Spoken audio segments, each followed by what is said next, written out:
Hello everyone, welcome to SIFA Academy. So today I am here to tell you what is the syllabus of class 10th of NCERT Maths book. जैसे कि आप सबको पता है कि अभी अभी NCERT ने कुछ ही टाइम पहले अनाउंस किया है अपना updated syllabus. Last year syllabus से अभी के सिलेबस में कुछ जो टॉपिक्स हैं वो ड्रॉप किए गए हैं। तो उसके बारे में आज मैं आप लोगों को बताने जा रही हूँ कि एग्जैक्टली सिलेबस है क्या, क्या-क्या आपको इस बार थोड़ा सा कम किया गया है टॉपिक, तो वो आपको नहीं पढ़ना है और क्या-क्या आपको पढ़ना है। तो यहाँ पर जब बात क्लास 10th के सिलेबस की हो रही है, तो सबसे पहले क्लास 10th की जब बात होती है, तो बात यहाँ पर आती है कि सब लोग आप लोगों से कहते हैं कि बहुत 10th है भई, इस बार तो आपका 10th है, तो बहुत ही टफ है, मैथ्स तो आपकी बहुत टफ है। तो ये मैं आपको पहले बता दूँ कि टफ नहीं है, ठीक है? क्लास 10 कुछ भी टफ नहीं है, क्लास 9 से लिंक्ड है काफ़ी कुछ टॉपिक्स जो हैं, काफ़ी सारे चैप्टर्स जो हैं वो क्लास 9 से लिंक्ड है। सो आपको कोई प्रेशर, कोई स्ट्रेस नहीं लेनी है और मैथ्स सब्जेक्ट क्लास 10th में टफ है, ये एक मिथ है। जब आप मेरे साथ चैप्टर्स पढ़ेंगे, तो आपको बिल्कुल भी टफ नहीं लगेगा, बल्कि ये और इंटरेस्टिंग है। मैथ्स बहुत ही इंटरेस्टिंग है, मेरी बात मानिए, मैथ्स ऐसा इंटरेस्टिंग सब्जेक्ट कोई नहीं है। और मैथ्स में जो क्लास 10th है ना, क्लास 10th एक फाउंडेशन होता है आपका। मतलब क्लास 10th में जैसे मैं बता रही हूँ कि क्लास 10th में जो सिलेबस है, वो आपके 14 चैप्टर्स हैं। 14 चैप्टर्स में आप देख रहे हैं रियल नंबर, पॉलिनोमियल्स, ये सब आपके क्लास 9th में भी थे। तो वही लिंक्ड है क्वेश्चंस, आपके चैप्टर्स जो है लिंक्ड है 9 से। और आप इसमें मैक्सिमम ये जो चैप्टर्स हैं, वो सिर्फ क्लास 10th के लिए ही इम्पोर्टेंट नहीं है। मैं आपको सिर्फ क्लास 10th के सिलेबस के बारे में ही नहीं बता रही हूँ। मैं आपके आगे तक की जर्नी के लिए बता रही हूँ कि कोई इंजीनियरिंग करेगा, कोई कॉम्पिटिटिव एग्जाम्स में जाएगा, आप चाहे आईआईटीज़ में जाएँ, चाहे किसी भी कॉलेज में जाएँ इंजीनियरिंग के लिए, या फिर आप बैंकिंग का एग्जाम दें या यूपीएससी का एग्जाम दें, आप किसी भी एग्जाम को जब आप देंगे, तो आप देखेंगे कि इसमें से बहुत सारे चैप्टर्स आप बार-बार उन्हीं का एक टेस्ट दे रहे हैं। आप किसी आप मान लो आपने इंजीनियरिंग में का एंट्रेंस दे दिया, आपने उसमें भी यही देखा। आप जब इंजीनियरिंग कर लेंगे, जब कंपनी आपकी आएगी, आपके यहाँ प्लेसमेंट के लिए, तब आप देखेंगे कि वहाँ भी क्या है कि सेम यही चैप्टर्स फिर से आपको एज़ अ एप्टीट्यूड क्वेश्चन्स पूछे जा रहे हैं।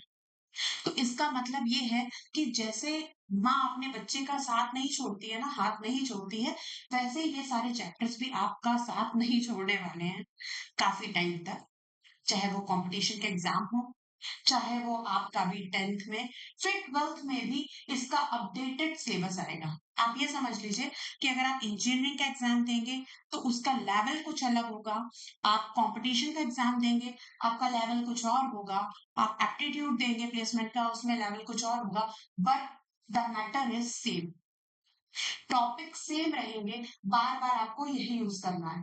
अब आप कहेंगे कि ट्रिग्नोमेट्री का यूज़ कहाँ पर होगा? Cos theta, tan theta, angle इनका यूज़ कहाँ होगा? होगा, बिल्कुल होगा। जब आप किसी कंपनी में जाएँगे, जब आगे बढ़ेंगे, तब आप देखेंगे कि उसका यूज़ किस तरीके से है। आपने इतनी बड़ी-बड़ी बिल्डिंग्स देखी हैं, आप बुर्ज खलीफा की बहुत बात करते हैं, वो कैसे बना? उसमें भी ट्रिग्नोमेट्री का यूज़ इंजीनियर्स ने किया, तब वो बना। तो हर एक चैप्टर जो आप देख रहे हैं, उसका अपना एक अलग यूज़ है और ये आपका जब तक पीछा नहीं छोड़ेगा, जब तक आप अपने मुकाम को पा नहीं लेते। आप ये समझ लीजिए आपके चैप्टर्स तब तक पीछा नहीं छोड़ेंगे, बल्कि ऐसे मुकाम पर अगर आप पहुँच जाते हैं एज़ एन इंजीनियर और आप ऐसी जगह पे पहुँचते हैं, तो आपका तब भी ये यूज़ होना ही होना है। तो अगर ये इतना ही इम्पोर्टेंट है, अगर इतना इम्पोर्टेंट है, तो फिर इस चीज़ को हम लोगों को कैसे पढ़ना होगा, ये आप लोग समझ सकते हैं। मतलब इस सब्जेक्ट्स को आपको 10th में ऐसे सब्जेक्ट की इस नॉलेज लेनी है मैथ्स की कि आप बाद तक आपको कोई प्रॉब्लम ना आए। बिल्कुल मैं वैसे ही पढ़ाऊँगी कि आप लोगों को हमेशा याद रहेगा कि इन चैप्टर्स को आपने कहाँ पर पढ़ा था। ठीक है? तो अब आप देख रहे हैं यहाँ पर चैप्टर्स के आपको नाम दिए गए हैं। The first is real number, second जो है आपका पॉलिनोमियल्स है। पॉलिनोमियल्स भी आप पहले पढ़ चुके हैं। थर्ड है लीनियर इक्वेशन, फोर्थ है क्वाड्रेटिक इक्वेशंस। ये सारे आप आपके बहुत यूज़ आएँगे क्वाड्रेटिक इक्वेशंस वगैरह। एपी अरिथमेटिक प्रोग्रेशंस, ये आप तो पहले भी पढ़ चुके हैं। ट्रायंगल्स के बारे में अब थोड़ा-सा और अपडेट होके पढ़ेंगे आप इसमें। लेवल कोऑर्डिनेट ज्योमेट्री, कोऑर्डिनेट्स वगैरह आप पढ़ेंगे, इसमें ट्रिग्नोमेट्री के एप्लीकेशंस वगैरह देखेंगे, सर्किल्स है, एरिया इसके निकालने हैं सर्किल के, सरफेस एरिया और वॉल्यूम है, स्टैटिस्टिक्स है एंड प्रोबेबिलिटी है। तो ये आपके 14 चैप्टर्स हैं जो यहाँ पर आपके 10th क्लास के हैं। अब एनसीईआरटी ने क्या किया है कि कुछ टॉपिक्स इसमें जो लास्ट ईयर थे उसको ड्रॉप किया है। अब तो आपके अंदर कंफ्यूजन हुआ कि कौन से ड्रॉप किए हैं, कौन से पहले थे, कौन से हमें नहीं पढ़ने हैं, क्योंकि मेरे पास तो पुरानी बुक है, तो उसके लिए आपको बिल्कुल भी प्रॉब्लम, बिल्कुल भी टेंशन नहीं लेनी है। मैं उसकी भी आपको बता रही हूँ। उसके लिए आपको क्या करना है, आपको बस गूगल पे सर्च करना है rationalised NCERT class 10 chapter 1 maths.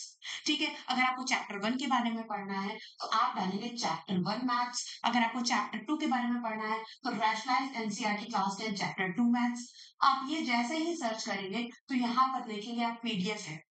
ठीक है, इस पीडीएफ को आप एक क्लिक करके डाउनलोड कर लेंगे और देखेंगे यहाँ पर आपका अपडेटेड सारा टॉपिक वाइज दिया हुआ है कि रियल नंबर में क्या क्या है इस बार आपके सिलेबस में।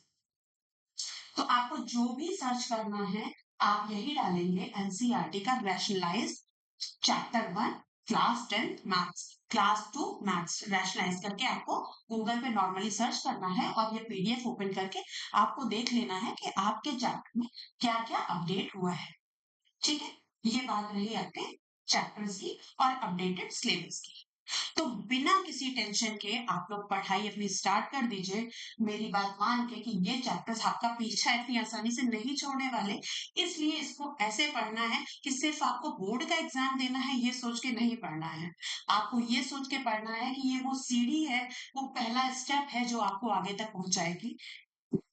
तो आप आज से ये पढ़ना स्टार्ट करिए और ये मेरे साथ आपको पढ़ के सारे ही चैप्टर्स बहुत ही इंटरेस्ट आने वाला है, बहुत ही मजा आने वाली है। मुझे तो बहुत इंटरेस्ट आता था और मुझे ये ट्रिग्नोमेट्री तो बहुत ही पसंद थी। मुझे सारे ही चैप्टर्स बहुत पसंद थे और आप लोगों को भी डेफिनेटली बहुत मजा आने वाला है पढ़ने में।